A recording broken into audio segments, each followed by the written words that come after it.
네, 저희 코인 뉴스룸 처음 나와 주셨는데 어떠신지 한번 소감부터 좀 여쭤봐도 괜찮을까요?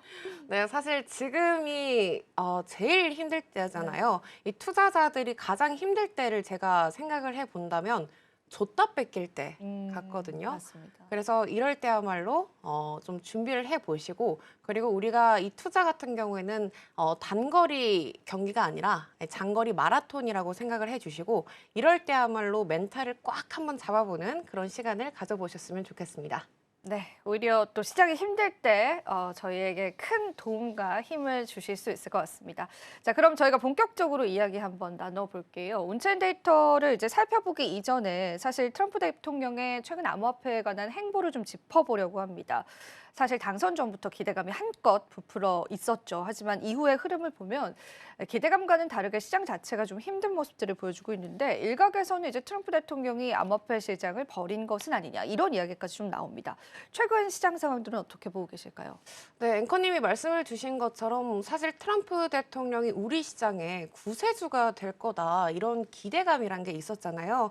근데 막상 취임 직후 같은 경우에는 이 기대감을 모두 다 던져버린 채 비트코인은 고점 대비 30% 넘는 조정이 나왔다가 약간의 반등을 하면서 횡보하는 추세를 보여주고 있고, 특히나 알트코인 대부분의 가격이 대선 이전의 가격으로 돌아갔다라고 보시면 되겠습니다. 사실 우리가 공포에 사고 환희에 팔아라라는 말은 있긴 하지만 요즘 문제점이 투자자분들이 공포에 사고 더욱더 큰 공포에 매도를 하기 때문에 더 문제가 되는 거거든요. 그래서 오늘 같은 경우에는 제가 생각했을 때 이 시장에서 진짜 중점적으로 봐야 하는 이슈를 한번 들고 왔습니다. 최근에 트럼프 대통령이 비트코인을 저버렸다. 아마 대선의 표심으로만 이용을 한 게 아니냐 이런 말이 나오곤 하는데, 실제로 트럼프 대통령이 지금 비트코인을 저버렸는지, 그리고 최근까지 트럼프 대통령이 이 크립토 시장에서 보여줬던 행보들을 하나하나 짚어보는 그런 시간을 가져보도록 하겠습니다. 일단 먼저 우리가 트럼프 대통령의 행보를 지켜보기 전에 지금 이른바 슈퍼 아메리카라고 불리는 미국의 부채를 먼저 살펴주셔야 합니다. 말 그대로 국가가 떠안고 있는 빚에 대한 이야기를 해주셔야 하는데, 사실 미국의 부채가 이 모든 이야기의 서사다. 그리고 이 모든 이야기의 시작이다라고 해도 과언이 아닐 겁니다. 이 방송에서 최근에 여러분들이 미국은 지금 극심한 재정 적자에 시달리고 있다 이런 말들을 굉장히 많이 들어보셨을 것 같은데, 실제 부채 수치를 살펴보시면 이 심각성이 정말 피부에 와닿는 정도다라고 보시면 되겠습니다.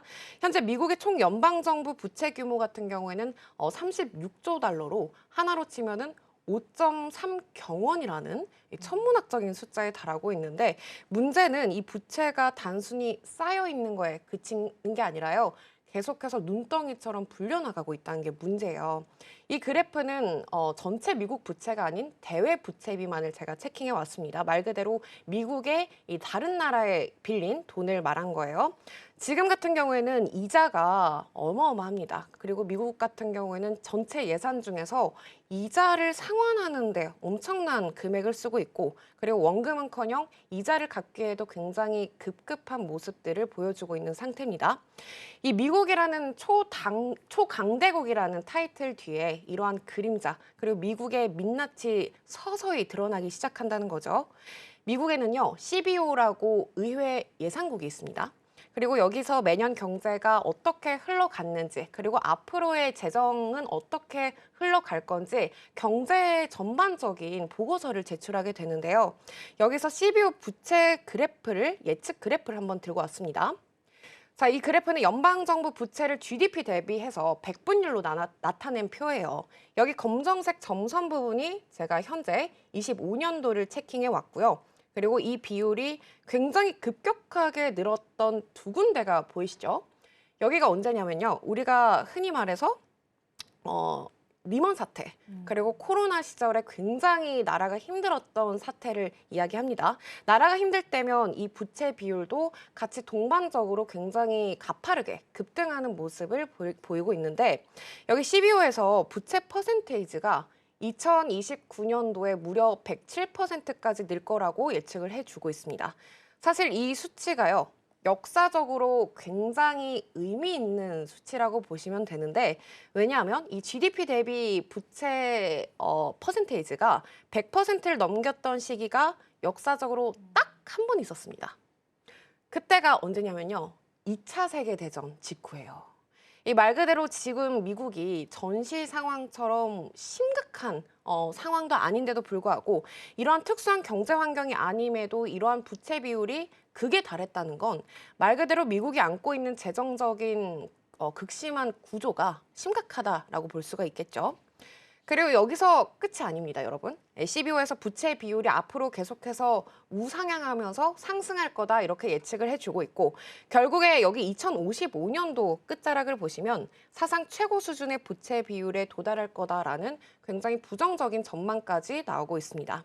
사실 이러한 막대한 부채 같은 경우에는요, 결국엔 전체적인 경제 성장을 둔화시킬 수밖에 없고요. 그리고 나라의 재정이라든지 그리고 경제 전망에 상당한 위험한 결과를 초래하게 된다는 걸 알 수가 있습니다. 네, 좋습니다. 지금까지 일단은 우리가 미국의 국가 부채에 관해서 이야기를 나눴습니다. 사실 이 이야기는 금융시장에 자주 거론이 됐었던 이야기이기도 하죠. 재작년에는 무디스에서 이 국가 부채를 이유로 미국의 신용 등급을 강등하는 모습을 보여주기도 했는데 지금 전문가님 이야기에 따르면 국가 부채가 26조 달러를 넘어서면서 재정 적자가 사실상 일상화되고 있습니다. CBO 예측에 따르면 미국의 부채가 2차 대계 이후 최고 수준까지 치솟을 것이다라고 경고를 하고 있는 시점인데 결과적으로 성장률에 발목을 잡을 것 같은데 이 구조적인 해결 방안이 좀 중요할 것 같아요. 미국 부채에 관해서 구조적인 해결 방안이 있을까요? 네. 말씀을 주신 것처럼 사실 이러한 부채에 대한 해결 방안으로 이런 생각이 한번 드실 수 있습니다. 만약에 부채 이상으로 미국이라는 나라가 수입이 들어오게 된다면 문제가 되지 않을까라는 생각이 드는데 그래서 다음 그래프를 한번 살펴보도록 하겠습니다. 지금 이 보시는 그래프는 미국의 연방 지출의 수입 비율을 나타내는 비교 그래프인데 2010년도부터 2055년도까지의 굉장히 장기 전망을 담고 있는 그래프라고 보시면 됩니다. 위에가 지출, 그리고 아래가 수입 곡선이에요. 근데 한눈에 봐도 지출 곡선이 이 아래에 있는 수입 곡선을 굉장히 위에서 일관되게 따라가고 있다는 걸 알 수가 있겠죠. 사실 사업도 마찬가지고 우리가 나가는 돈보다 들어오는 돈이 더 많게 되면은 그렇게 크게 문제가 되지 않습니다. 일정 수준의 부채가 있다면 사실 이 흑자 기반으로 만약에 이걸 감당할 수 있는 능력이 된다면 어떤 면에서는 막 부채도 자산이다 이런 말이 있듯이 건강한 구조적인 측면이라고 볼 수 있거든요.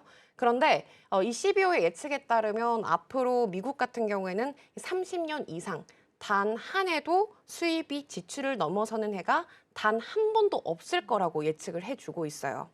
말 그대로 이러한 만성적인 재정 적자 구조가 굉장히 수십 년간 이어진다라는 이야기고 그럼에도 불구하고 최근까지 이 미국이라는 나라가 달러의 위상이라든지 이 기축 통화로서의 위상이 아직도 이렇게 굳건하다는 게 전문가들이 굉장히 의아할 정도라고 생각을 해주고 있습니다.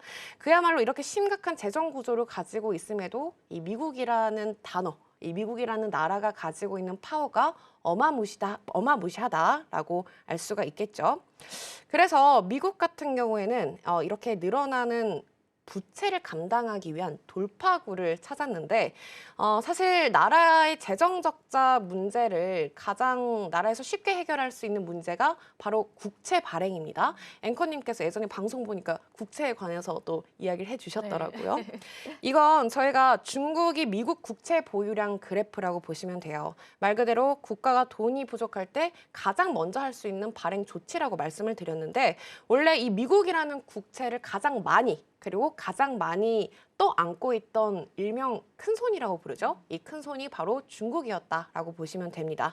그런데 2018년도 부근으로 지금 미중 갈등이 굉장히 심화되면서 이 중국이라는 나라에서 미국이라는 시장을 계속해서 떠나게 되고 그리고 이 국채를 감당하던 부분을 계속해서 매도하는 움직임을 보여주고 있습니다. 그리고 그래프를 알 수 있듯이 이러한 현상은 단발적인 움직임이다. 단기적인 움직임이다. 이게 아니라 이 중국이 어떻게 보면은 탈달러화 전략이다라고 보실 수 있을 만큼 계속해서 매도세가 나오고 있는 상황입니다. 그러면서 이런 기사들이 계속해서 나오고 있죠. 막 중국에서 미국 국채량을 또 줄여 미중 갈등이 심화되고 있다. 이렇게 자금 조달 경로가 너무나도 흔들리고 있는 상황에서 막 이런 기사들이 계속해서 나오고 있고 트럼프 대통령은 여기에 따른 감당을 했어야 했는데 이걸 모르고 있지 않겠죠. 그래서 트럼프 대통령이 기존 금융 시스템이 아닌 새로운 탈출구가 필요했고 그 탈출구로 비트코인, 이 크립토 시장을 채택하게 됐다라고 보시면 되겠습니다.